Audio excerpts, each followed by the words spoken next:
जी, तो botany D का chapter हमारा रेस्पिरेशन चल रहा था. Today we are going to end this chapter and our last topic is the respiratory electron transport chain. First of all, we are going to define what is respiratory electron transport chain. So it is a series of oxidation reduction reaction. It is a redox process in which the electrons are carried from initial donor to final acceptor through the electron carriers. तो ये एक redox process है, oxidation और reduction का process है, जिसमें आप देखेंगे कि इलेक्ट्रॉन्स जो हैं they are transported from initial donor. So first of all हमें ये पता होना चाहिए कि what is the initial donor of electron. It is NaDH. Electrons are passed from one carrier to another. तो इलेक्ट्रॉन्स जो हैं वो NaDH, और NaDH जो है इसके पास हैं इलेक्ट्रॉन, फूड के इलेक्ट्रॉन हैं. The electrons of food from NaDH, they are passed from one carrier to another, and ultimately they reach the final acceptor, which is oxygen, and this results in the formation of water. So remember that water is produced in the end, at the end of respiration reaction. Krebs cycle में हमें पता है NaDH produce होता है, and it is produced from NAD, and NaDH are also produced in the glycolysis. We know in the oxidative phase of glycolysis, NaDH are produced, 2 NaDH are produced in glycolysis, and 8 molecules of NaDH are produced in Krebs cycle. तो ये 10 molecule जो हैं NaDH के, they are transferred to inner membrane of mitochondria, जहाँ electron transport chain, ये reaction जो है electron transport chain जो है, it takes place in the inner membrane of mitochondria. तो NaDH जो है ये अपना हाइड्रोजन एटम रेस्पिरेटरी चेन में ट्रांसफ़र कर देता है. यहाँ पर इलेक्ट्रॉन्स जो हैं they are transported through a series of oxidation reduction steps, और अल्टीमेटली ये ऑक्सीजन तक पहुँच जाते हैं. So oxygen is reduced last in the respiratory chain. तो ऑक्सीजन सबसे आखिर में रिड्यूस होती है, which results in the formation of water. तो ये ऑक्सीडेशन रिडक्शन सब्सटेंसेस जो हैं जो कि इस रेस्पिरेटरी चेन में पार्टिसिपेट करती हैं, इनमें सबसे पहले है FMN, फ्लेवन मोनोन्यूक्लियोटाइड. उसके बाद है आयरन सल्फर प्रोटीन. उसके बाद एक कोएंजाइम है विच इज़ यूबिक्विनोल, UQ से आप इसे लिखेंगे. Then a series of cytochromes which are B, C, A and A3. Cytochrome B, cytochrome C, cytochrome A and cytochrome A3. And lastly the molecular oxygen. तो electrons जो हैं NaDH से FMN, iron sulphur protein, यूबिक्विनोल और फिर cytochrome B, C, A और A3 से होते हुए finally they reach the molecular oxygen, and this results in the formation of water. Cytochromes are electron transport intermediates. ये electron transport intermediate compounds हैं, and they contain heme of prosthetic groups. और जब electron transport chain है, जब electrons जो हैं वो इन cytochromes में से पास करते हैं, तो basically cytochromes are iron containing respiratory protein. आपने इन्हें याद रखना है, iron containing respiratory protein. And when they accept and donate electron, तो फिर इनकी वैलेंसी Fe+3 टू Fe+2 फेरिसाइन में ये चेंज होते हैं. They undergo their change in oxidation number. Valency changes mean कि इनका ऑक्सीडेशन नंबर जो है वो चेंज होता है when the electrons pass through them. तो haem is oxygen carrying pigment. Basically haem आपको पता है हीमोग्लोबिन का हिस्सा है, तो it is the oxygen carrying pigment. उसके बाद आपने देख रहे हैं ऑक्सीडेशन ऑफ NaDH. NaDH की ऑक्सीडेशन कैसे है. NaDH is oxidised by FMN, और FMN को जो है आयरन सल्फर प्रोटीन जो है वो ऑक्सीडाइज कर देगी. Loss of electron is called oxidation. यहाँ इलेक्ट्रॉन लॉस होगा, electrons they are removed from NaDH, और ये इलेक्ट्रॉन जो हैं वो मूव करते हैं FMN में. तो NaDH ऑक्सीडाइज होगा और FMN रिड्यूस हो जाएगा. इसी तरह FMN इलेक्ट्रॉन पास करेगा FeS को, तो ये खुद ऑक्सीडाइज हो जाएगा और FeS रिड्यूस हो जाएगी. फिर FeS जो है इट इज़ ऑक्सीडाइज्ड बाय यूबिक्विनोल. ये अपने इलेक्ट्रॉन आगे यूबिक्विनोल को डोनेट कर देगा, और ये इस ऑक्सीडेशन में एक एटीपी मॉलिक्यूल भी प्रोड्यूस होता है. So when NADH is oxidised an ATP molecule is generated. Then oxidation by cytochromes. फिर आपने देखना है साइटोक्रोम्स किसे ऑक्सीडाइज करते हैं. तो ubiquinol is oxidised by cytochrome b, और साइटोक्रोम बी जो है it is oxidised by cytochrome c. इस स्टेप में जो है फिर एक एटीपी मॉलिक्यूल जनरेट होगा, यानी एक एटीपी मॉलिक्यूल NADH की ऑक्सीडेशन से जनरेट हो गया, और एक एटीपी जो है वो उस वक्त जनरेट होता है जब साइटोक्रोम बी ऑक्सीडाइज हुआ है.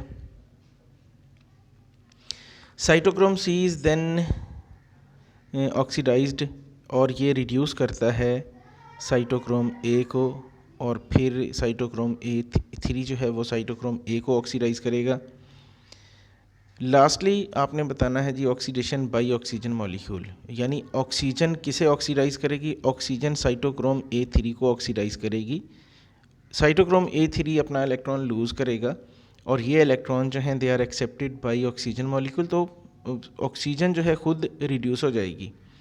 तो साइटोक्रोम A3 जो है it is oxidised by oxygen atom, and the electrons they arrive at the bottom end of respiratory chain. Oxygen is the most electronegative substance.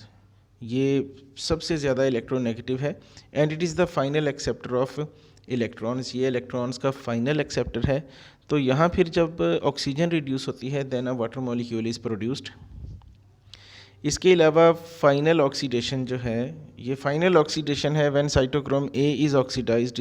It is the final oxidation, and an ATP molecule is also generated here. जी, तो next हमने यहाँ देखा है कि ATP 3 stages पे बना है. आपने देखना है एक जब NADH ऑक्सीडाइज हुआ है, एक ATP उस वक्त बनता है जब साइटोक्रोम B ऑक्सीडाइज होता है, उस वक्त एक ATP बनता है, और लास्ट में जब साइटोक्रोम A ऑक्सीडाइज होता है उस वक्त एक ATP जनरेट होगा.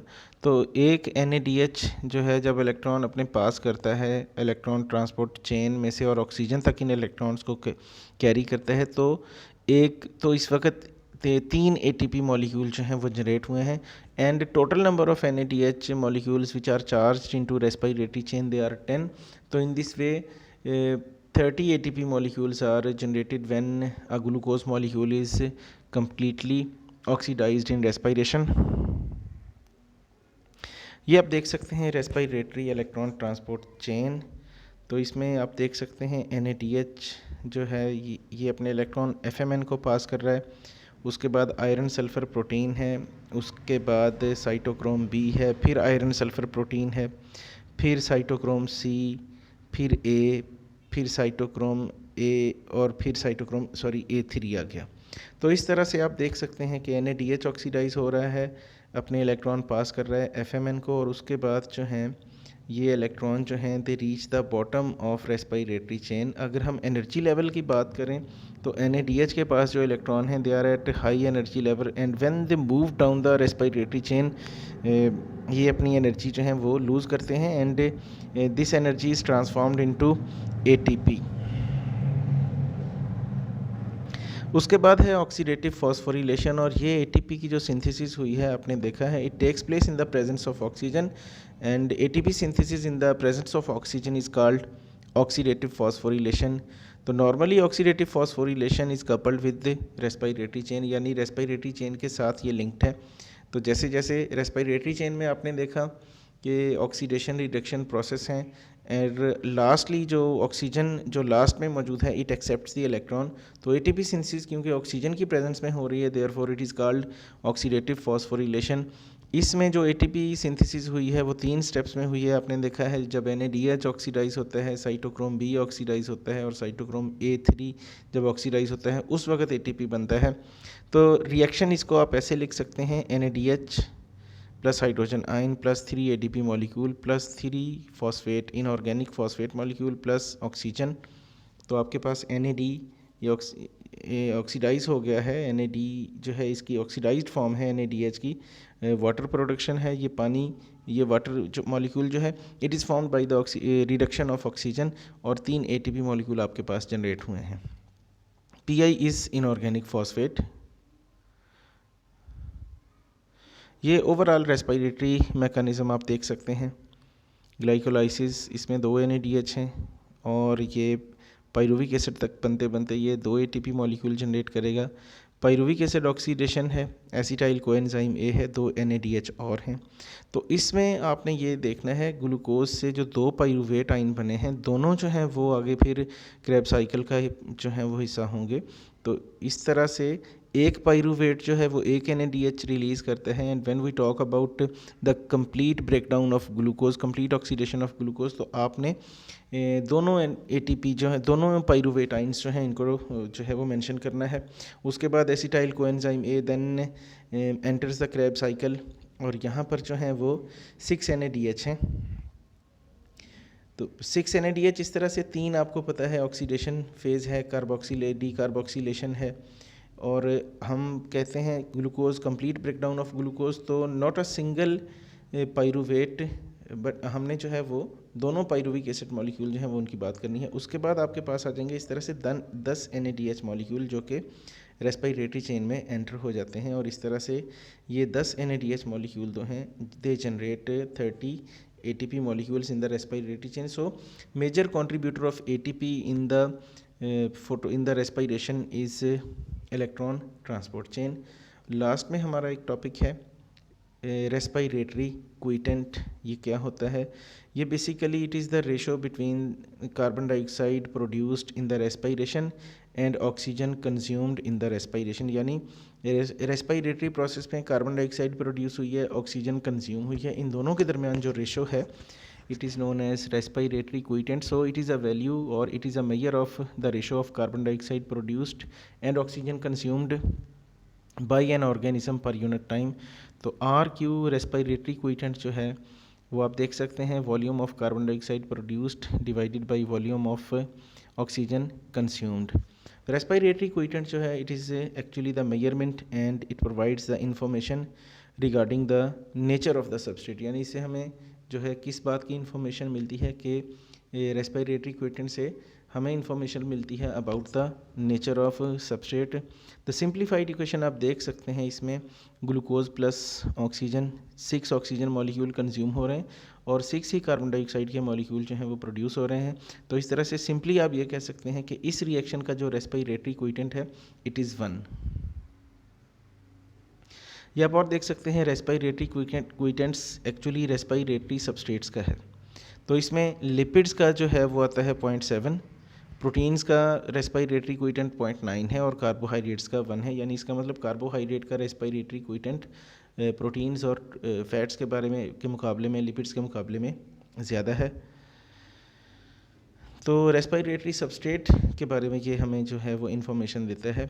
अब लिपिड्स जो हैं, क्योंकि लिपिड्स और प्रोटीन जो हैं they have a lower RQ value, क्योंकि इनको ब्रेक करने के लिए ऑक्सीजन जो है वो ऑक्सीजन की अमाउंट ज़्यादा अमाउंट की ज़रूरत है। तो रेस्पिरेटरी क्विटेंट आपने यहाँ पे कैलकुलेट करना है। ग्लूकोज का हमने पहले देख लिया, एक आता है, और उसके बाद फैट्स में पामिटिक एसिड आप देख लें C16H32 एंड O2, यानी फैट्स में ऑक्सीजन कंटेंट बहुत कम है, इसलिए ऑक्सीजन कंजम्पशन यहाँ पे ज़्यादा होगी। 16 कार्बन डाइऑक्साइड प्रोड्यूस हो रहे हैं। RQ निकालें तो 16 carbon dioxide divided by 23 oxygen molecule, और ये आंसर आपके पास है 0.696, आप इसको 0.7 कह सकते हैं। और प्रोटीन्स में एल्ब्यूमिन प्रोटीन है जिसमें carbon 72, hydrogen 112, nitrogen 18, oxygen 22, sulphur 20 में है, और इसकी ऑक्सीडेशन के लिए 77 ऑक्सीजन मॉलिक्यूल यूज़ हो रहे हैं। इसका मतलब सबसे कम ऑक्सीजन जो है वो ग्लूकोज कंज्यूम करता है। फैट्स की ब्रेकडाउन में ऑक्सीजन ज़्यादा चाहिए, और प्रोटीन ब्रेकडाउन में ऑक्सीजन की अमाउंट भी बहुत ज़्यादा अमाउंट की ज़रूरत है। इसमें 63 कार्बन डाइऑक्साइड प्रोड्यूस हो रहे हैं। तो आप अगर carbon dioxide produced number of molecule 63 हैं, 77 ऑक्सीजन मॉलिक्यूल कंज्यूम हैं, तो आपका आंसर 0.8 आ रहा है। तो RQ जो है फ़ैट का, it may depend on the type of fat, ये फ़ैट किस टाइप की है उसके ऊपर डिपेंड करता है।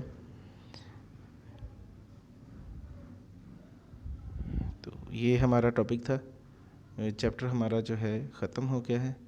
Next we will start with vernalization. Thank you very much.